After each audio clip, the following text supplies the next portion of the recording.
Why suffer in silence when you can advocate for yourself? And the one thing about silence, especially in the context of when you're in a situation where you're in a place where you have to advocate for yourself, or a place where you need to be heard, silence will never protect you. And it will always protect the abuser. That's something I feel that we need to just generally internalize, because we live in the kind of world that silences those who are abused, who silences those who are victims, and then have the perpetrators easily get away with it and then manipulate those they're silencing. One thing that's resonated with me recently is, as we project negativity like onto people, sometimes we can project positivity. Whoever and whatever system is keeping you silent, that's not positive.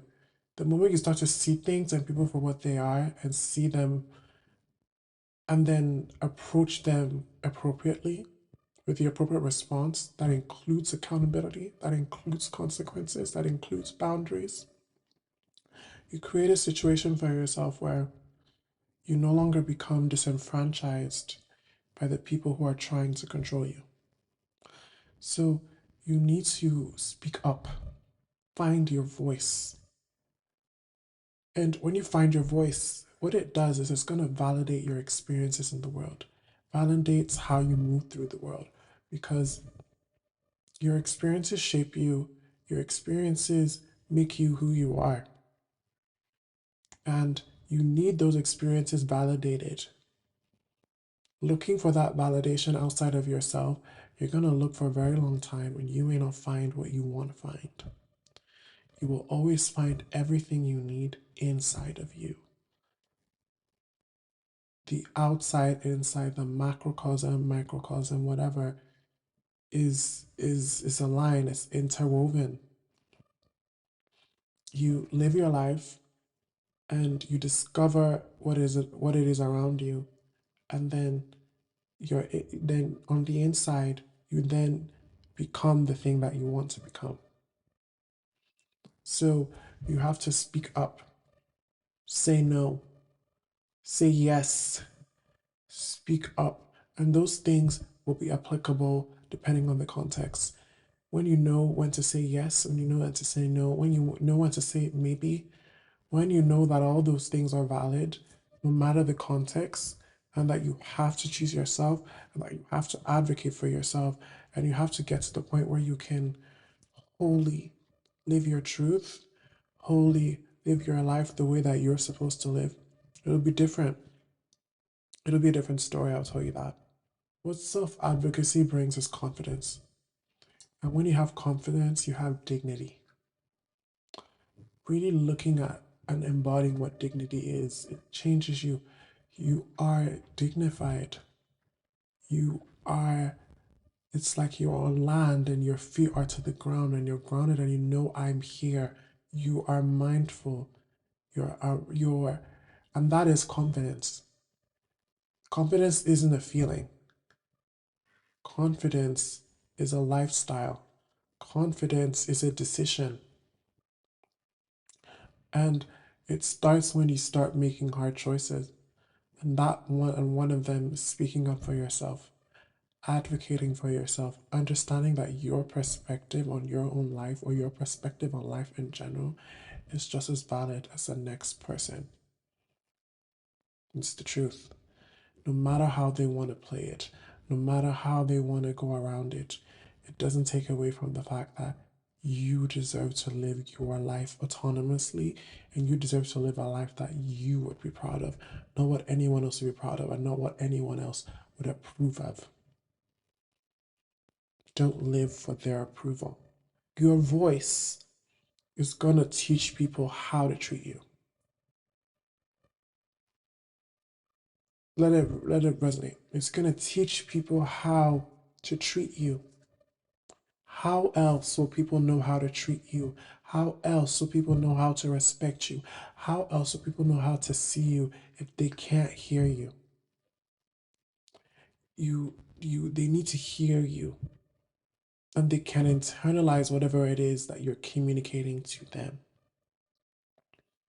They need to hear your voice. And the truth is, sometimes you have to teach people to love you because guess what? People cannot read your mind. There are no mind readers. They can read your body language and they kind of figure out what is happening and what is going on from there with context depending on how they know you. But then they're not in your mind. And your mind is the reason why you have to communicate what's going on in there is because your mind is responsible for how you you go on in this life. The brain, the mind, that is that's the driver of your life. Then your body is the car. It teaches you, it shows you, it's like the sat nav when you're driving. It tells you when to go left, when to go right, what to do, and it can also move out of turn and do whatever it wants if you don't have a grip on the wheel of your life. That starts when you advocate for yourself. And it starts when you start teaching people how to treat you. And you know when that starts with? Boundaries. That starts with requests. I request that this. That starts with standards. Standards. These are the standards you have. You deserve to be in a kind of relationship. You deserve to live the kind of life where your boundaries can exist and it can only happen when they're communicated. Your boundaries will only exist when you communicate them. No one is going to read your mind. No one is going to tell you what you want. You have to discover what it is that you want, then you ask for it. Discover what it is that you need, then you request it. And you know what? Discover what it is that you need, and then you demand it. Yes, you demand it. Life is not supposed to go the way that we're taught that it's supposed to go. You can have that steering wheel of your life. You can be in control. You can live the dream life. And most of all, you can have control in the kind of life or narrative that you want to live. But it starts when you advocate for yourself. That's when it starts. What silence often does is it will lead to resentment. You need to speak up and tell that person, whoever it is, this is what you're doing, this is how it's affecting me, and I don't like what you're doing.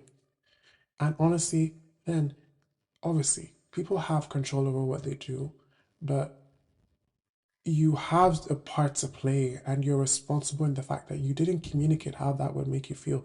People can't read your mind, that they're not responsible for reading your mind, they're responsible for being considerate of you. But there's people overestimate the capacity for human intelligence and knowledge. Most human beings aren't that bright. Most people aren't that bright, and most people don't understand you the way that you think. When you then communicate what it is you need to them, you start to resent people less. And then when they don't do that, that is the communication. However they respond is how you move forward. Oh, okay, bet. And then you move on. And you know what advocating for yourself does? It inspires other people to do the same. And this is perfect in the sense where you have people around you that look up to you. I wish more people in relationships would advocate for themselves in relationships when they have children. Because let's look at it, most times, children who grow up in domestic abuse or situations where there is abuse or cheating, the cycle repeats itself. They either become the cheater or the cheatee. I don't know, that made no fucking sense. But and it's simply because they will model themselves after you. Even in general, inspiring other people don't learn from what you say, they learn from what you do. What are you doing? You know what I mean? What are you doing? You ask yourself that. People will watch what you do more than what you say. What you say, anyone can say anything. I could say anything. But what I do is a reflection of my subconscious. Usually, what I'm saying is this is conscious thought. Conscious, I'm thinking. But what I'm doing, it could be subconscious or conscious, depends what. Usually, most of the time, You just wake up in the morning. You think you consciously wake up, or you just like, or you consciously like. There's a difference. Is what I'm saying. There's so much subconscious stuff that we need to maneuver. There's so much subconscious things that we need to understand. And another way of advocating for yourself, ask for help. It is a strength, not a weakness. No man, no woman, no non binary person is an island. No, no, none. So when you get to the point where you can understand that we need each other, human beings are social creatures. If we were not supposed to be social creatures, then we would have adaptational features from evolution that would have made us evolve to the point where we don't need to be around people. We need people. Babies need their mother because that is how they've been, that is how evolution has designed them to be. We need others. We are in packs. We're primates. Whether people want to believe in evolution or not, there's so much evidence to say that is what it is. Humans need each other. Individualism is slowly killing us. Ask for help. Ask. Ask, and you shall receive. Closed mouths do not get fed. Open your mouth, say what it is that you want, say what it is that you need, and whatever pride or whatever ego or whatever, even sometimes realistic expectation that may come with the rejection that comes with that, is it will teach you and show you that you're supposed to rely on other people. There's so many situations I've been in where I have relied on others, and it's been life changing and life saving. Yes, life saving. Do not underestimate the importance of connecting with others and asking them to support you. And I find that it strengthens the relationship even more. Vulnerability brings people together. It can tear people apart, but it transforms relationships in such a beautiful way. Allow it to let it transform you. And what advocacy does, it will shift relationships from one-sided to balanced. Because oftentimes you somebody won't speak up, whatever, it could even be on your side. But if you feel that you're doing more, if you feel that you're not getting enough, if you feel that you're being taken for granted, if you feel that everything that you're putting in is not being returned, say something about it. And if that person then responds to what you're saying in a negative way, which is probably what is your worst fear, dip, deuces, go, go. Don't stay in that situation. Leave that situation. Understand it's your life to live. It's yours. Speaking out, it's an act of self-love and empowerment. That is what speaking out, and that's what it does for you. It can also be indicative of how you love others. Speaking out, advocating for someone is the best way you can show them you love them. Show them you see them. Show them you be there for them. Why can't that be extended towards you? Always count on the fact on yourself that I'm going to be there for me. I'm going to show up for me. I'm going to be kind to me. I'm going to love me. And that starts from speaking up. This isn't okay. This isn't right. And that's the thing. We live in a society that is controlled by manipulative abusers who will count on the fact that you won't speak up. They know what they're doing. They know what they're doing. And even if they don't know what they're doing, they understand that the situation is beneficial for them.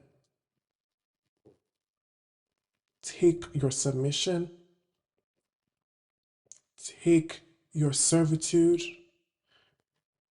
take your love, take your power back.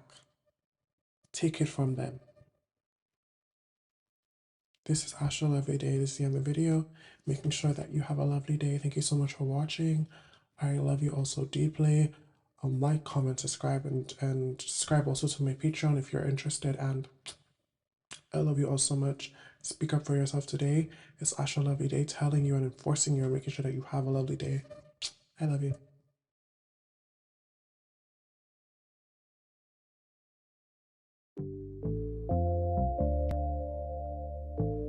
The Medicine Woman.